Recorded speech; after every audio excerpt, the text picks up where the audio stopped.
to the fort, but as Jesus would say, have you simply tried being less of a c***? Will someone remove this woman? Get off me, you stupid pointy hat! Wee dick. Dressed in frocks, huge rocks, gangster drag queens defending their patch from holy snag. Holy alcohol, the Mary subjugated to a walk-on roll. Great Scott, she's wearing crotchless leggings. A casket, now they've buried the casket of equality in the holy ground. That's to get a plain soggy biscuit. But what a biscuit, body of Christ, plain host to a ring of bishops, bashing many bishops. Somebody shuffle this throne apart. Get off me! Take that! Fighting the masses!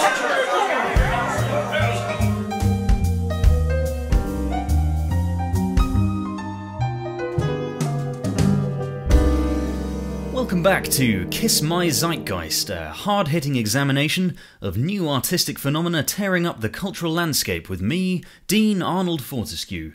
We've just been listening to the live recording of the riot at last year's Christmas ecclesiastical luncheon. I say riot, but it was of course just one woman, causing an almighty uproar. It's a woman we're delighted to be interviewing today on Kiss My Zeitgeist, so I hope you'll join me in welcoming to the programme. These pretzels are really drying my mouth out. Are they really? Someone bring me a cup of tea, please. Right, I'm sure one Is of that our... person over there doing anything? Maybe they could... I'm sure one of our team will be more than happy to bring you a drink. So because my mouth is incredibly dry. I'm sure it is. Yes. I can barely speak. Yeah, you can. Well, we do like our guests to speak, so I'm sure someone will will see to your needs immediately. So I suppose it's quite appropriate that you're enthusiastically masticating after that recording, wouldn't you say? What do you mean? Well, I mean, you talked about soggy biscuits, of course, in the... Oh, is this a masturbation reference? Well, yes. Yes, the soggy biscuits, of course, is... yeah. Please don't trivialise my work. No, of course not. I wouldn't dream of it. So let's talk about your work, which, of course, is rooted in the poetical arena, and it's very obvious to me, correct me if I'm wrong on this, but it's far more than simply just pretty words on paper for you, isn't it? Your work definitely engages with and indeed directly challenges the world, as we just heard exemplified when you gate crashed the the bish bash to object against the ruling that women bishops wouldn't... I'm sorry, what was that? What's a bish? The bish bash. What's that then? Well, the bish bash is the Christmas bash held for the bishops, hence the bish bash. Bish bash. Yeah. In fact, did you know that the definition of the word bosh is empty or meaningless talk or opinion? So, in many ways, it was a bish bash bosh.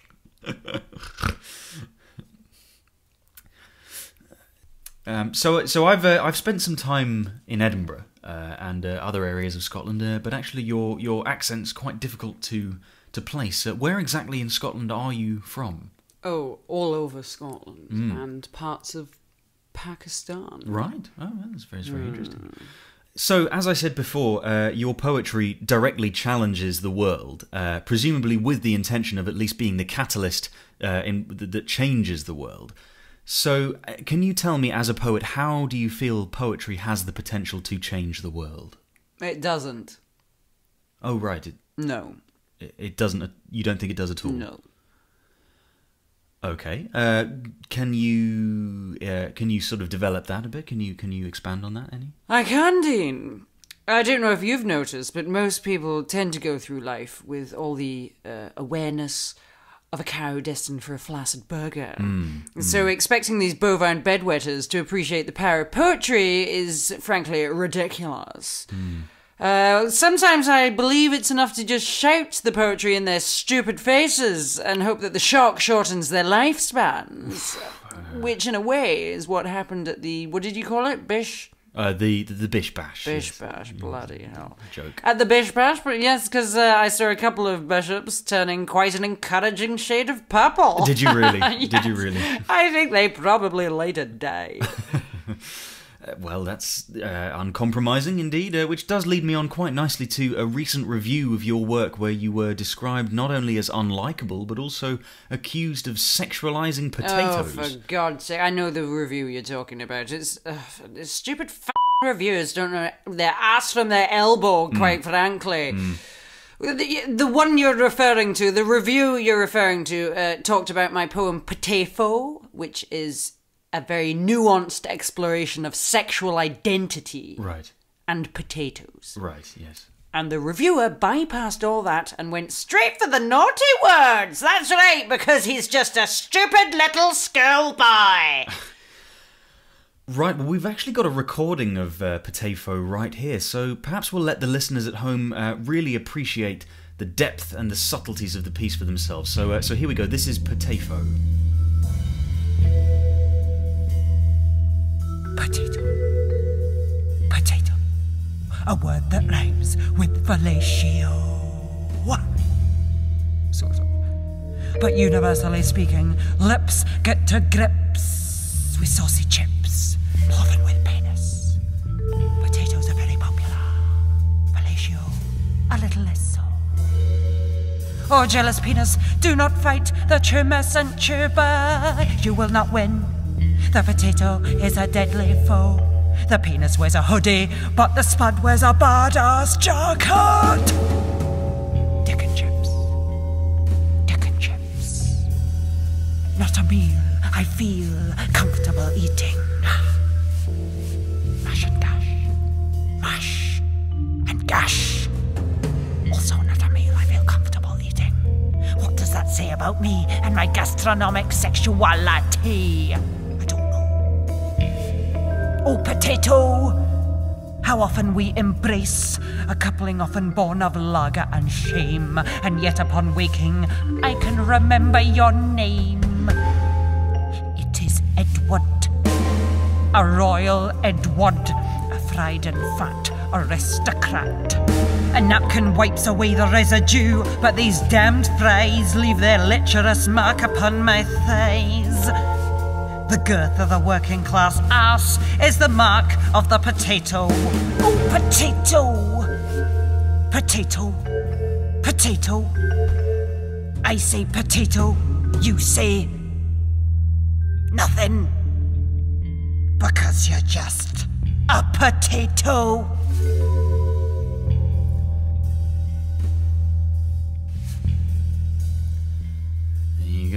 Pretty intense stuff. I'm sure you'll agree that was Potato. But poetry wasn't actually how you started your creative journey, was it? What are you talking about? Yes, it was. Oh, right. Well, we've actually uncovered a recording that suggests that you actually started off as a singer. I think I've been a poet my entire life, Dean. I think I would know, because my very first word, even as a child, was mama. Yeah. I'm not sure I follow. I think that's every child's first word, isn't it? Usually? No, mama. Mama. That's no mama, not mama. Mama. Say it again. Mama. Mama. Say it again. Mama. Yes, that's right. That's right. Yeah. You know what it. Well, it's a Middle English word that means mime artist.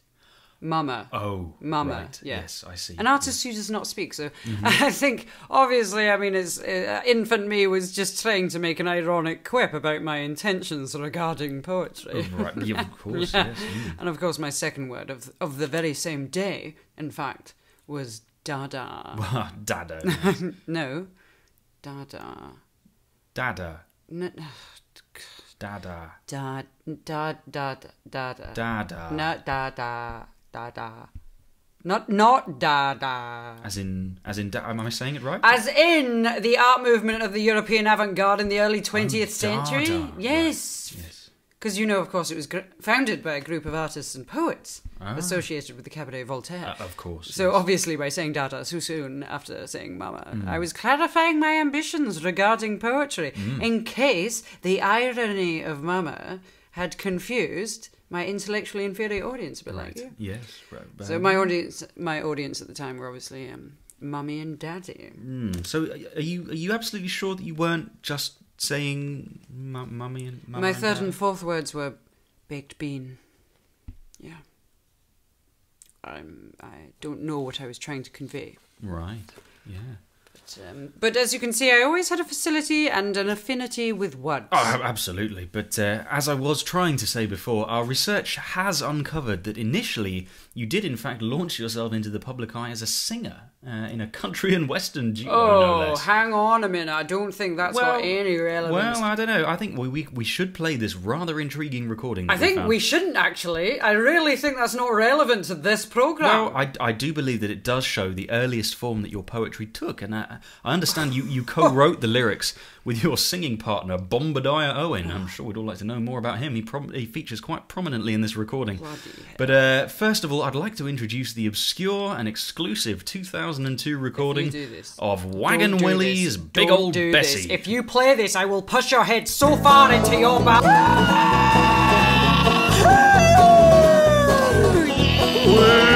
back on the ranch in 53, no crimes or chores to worry me. There came a knocking at the old front door.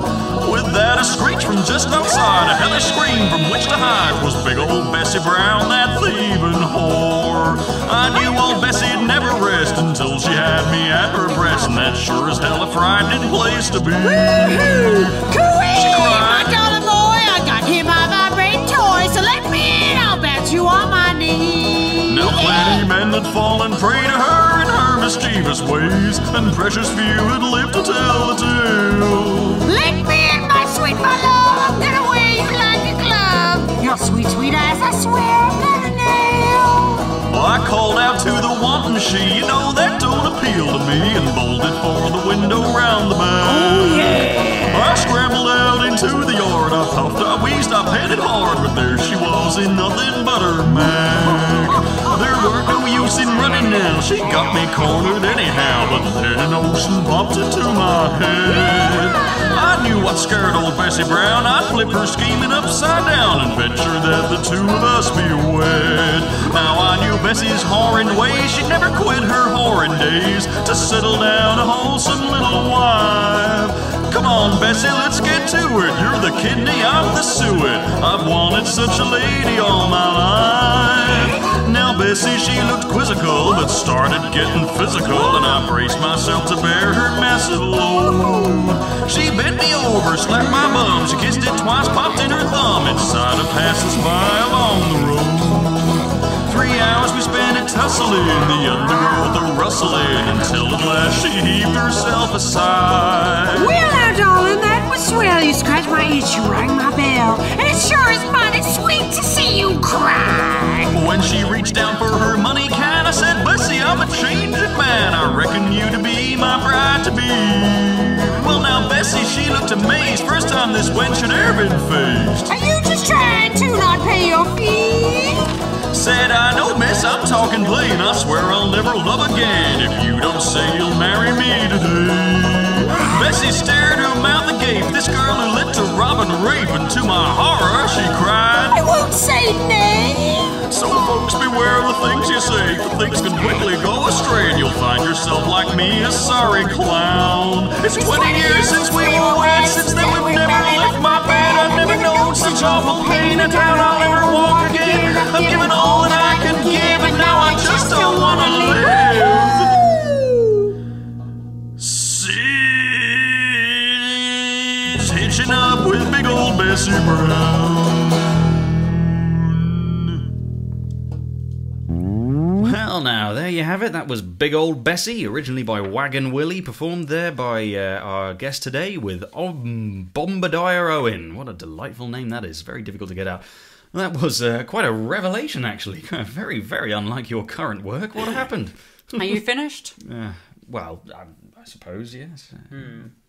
Right. Let's move on. So, well, okay. Well, why don't we move on and you can talk to me a little bit about Bombadiah. Were you two... What are you saying? Romantically... Oh, right. So it's come to this. No, Bombadiah was the grandson of my lover at the time, if you must know. The grandson, Don't right? see why it's any of your business. So you were dating Bombadiah's grandmother? Grandmother? His grandfather? Oh, really? Not the grandmother. I think I just sort of... I had assumed you were... I think possibly because of the monobrow. Is that... Isn't that a little homophobic? For a liberal lefty culture show, No, especially. no, not at all. Not homophobic. I was... What, just assuming? Well, I was just thinking heterosexuality and hair removal... Well, it's normative, isn't it? And as a crosser of boundaries in your work, you might have felt compelled to choose a lifestyle... Choose? No. I'm not So implying it's a choice at all. I think that is what you're saying. No, I'm just saying that you might feel... that you have to make a statement with of some my sort. sexuality. Well, the personal is the political, and that I mean, not that even that would be a statement really these days. It's barely worth mentioning, I suppose. I see. Yeah. Well, I think, Dean, I think you'll find I'm in fact gender blind when it comes to sexual relations. Right, I see. Yes. And that has nothing to do with me being a poet and having a monobrow. Yeah, well, I mean, I like it. I think it's a very, very striking look. Yes. Thanks. So tell me about Bombadire's grandfather then. All right then. Fine. His name was Jeb. He played the electric washboard in a local folk band. Oh, Jeb. Jebediah synthesizer, playing your electro folk at the Slapping Toad. I watch with ale in hand, grinding against my stool seat, fisting crisps through wet lips. Beneath the cheesecloth of my desire, you could hang a flat cap off my rock-hard nips. Wow. Did you just make that up, as in right on the spot? No. Oh. Well, it sounded as if... well, I mean, I thought it might have been spontaneous. I mean, really incredible if it was. It wasn't. Right. Well, that's a shame. Yes. Well, it sounds to me like that's got us in the mood for another poem. Why don't we have this one? This was recorded at the Slam at the Clam a few years ago, more recently. So this is called the P.E. Pain Calypso. Alright, hello. Nice to be here. Hang on, can we do something about that music? Where's that coming from? Yeah, sorry about that. It's coming from next door. I don't know if there's anything we can do about it, really. Well, that's going to slightly ruin what I'm about to do. Yeah. Well, I could close the door. That might help. Well, yeah, go on then. Yeah, is that any better? Well, that's going to have to do, isn't it? Yeah, okay. Alright, okay, here we go. This first poem, this is called P.E. Pain Calypso. School sports made a liar of me and my ovaries. Week after week, no, Miss Nursing, no, I will not swim today, for I bleed. A lie I used on a weekly basis. My fallopian action was fiction, not fact. Manly Miss Nursey, were you not quizzical how my physical was shooting out ovum like a jammed paintball gun? Are you sure you're getting this right with that music? Is the music not completely ruining everything I'm saying? It's fine, it's alright. Okay, alright, thanks. Okay. Lacrosse. A French Jesus carrying lacrosse. No! A game played with baskets on sticks. A game played by angry Amazons in their Hulk-like hormonal rage wage war with their stick like a substitute pick. At my all-girls school. That's right, all girls, all good little girls, in their twee little school? No, more like caged baboons flinging their shit, picking nits from ponytails, bearing red bottoms at boys school buses. Lacrosse, where virgin viragos fought to reach fuzzy balls, skirted muscles strained to slam balls, stretch and flex to get balls, exerted hymens popped, like the seal on a fresh tube of an oblong crisp packet that rings with shingles. It's actually Pringles, but I think there's copyright issues. Don't want to get into trouble. So, okay. P.E. I am grown now, but so are you. Grown huge and slick with sponsorship, thrust into the home of the Cockernese. Oh, Olympics. Gym knickers by Stella McCartney. School Britannia. Sports Day, hooray. If you want me, I'll be behind the Boris bike shed, smoking an electronic cigarette. Thanks.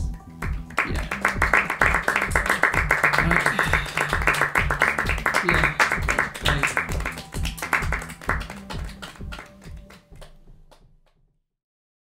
Right, so that was PE Pain Calypso. Let's move quickly on from that. You mentioned that you smoke electronic cigarettes, right? Yeah, normally only after making love, of course, to my electronic penis. Right. And that's why I'm smoking one right now. Yeah, well, I did notice that. I hope the buzzing didn't pick up too much for the listeners at home. The joys of radio. Yeah, it's really quite horrible. So, please, could you tell us what's next for you? Oh, well, actually, my own radio show. Oh, really? Yeah, that's right, hosting my own culture programme, actually. I'm in talks. Ah, so this would be a poetry show, would it? Well, yes, but on top of that, I'd be interviewing other emerging cultural icons. Yeah, it's a new angle, because the people I'm in talks with, they're very excited that I'm not only an interviewer, I'm also a creator of art, so in that way I've got more right to ask these questions, I've got more insight, I've got more authenticity. I'm not just like some kind of parasite squatting on artists waving my media studies degree around. Do you know what I mean? I think that's possibly a slightly questionable point. Do you mind if I ask who exactly are you in talks with? Oh, it's a bit hush-hush. Is it really? But I'll tell you, it's this radio station. It's this radio station, is it? Yes. Right. Sorry. Really? Sorry about that.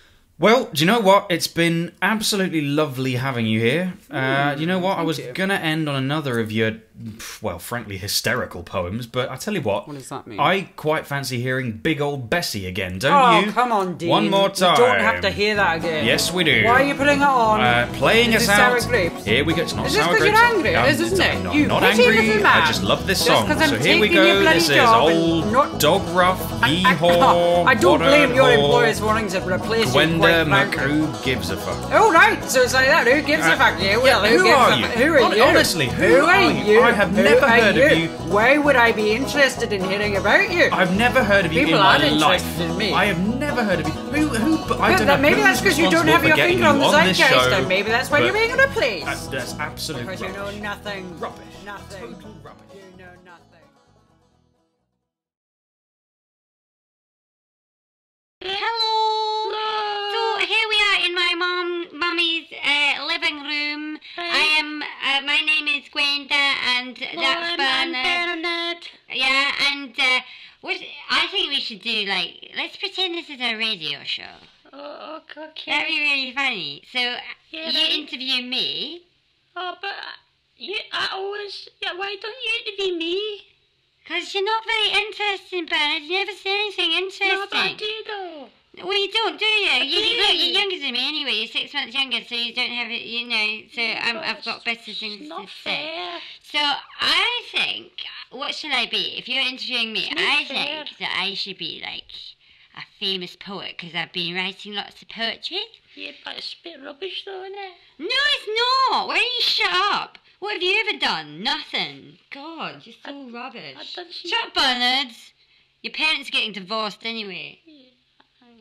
How do you feel about that? That's because, Don't want to talk about it. what's going to happen? Are you going to stay with your I mum? don't want to talk about it. Is your dad going off with that woman down No, the street? shut up.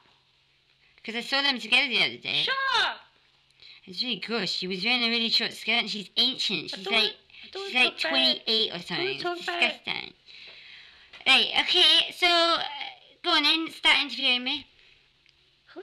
So pretend it's a radio show. Hello, my name's Bernard, and this is Radio Bernard, and we've got a guest on today.